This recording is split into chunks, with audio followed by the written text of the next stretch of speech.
السهم اللي عليه الدور بعد كده الشمس للإسكان. في كلام إن هو رايح لمنطقة 16. والله حقيقة أنا مش عارف إيه سبب الصعود ده. هل الشمس للإسكان في عليه أخبار؟ وارد. هل عليه تحركات؟ وارد. هل في حد ناوي يشتري فيه؟ وارد.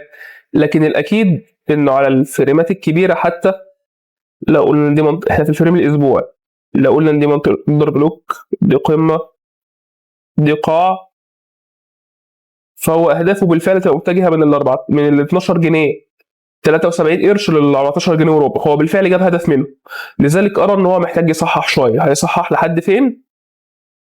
هو بما إنه جاب الهدف كامل فهتبدأ من أول ما بدأ توصل للآخر، تاخد مواضع تصحيح. خلاص نمسح كل ده، كل ده ملوش لازمة.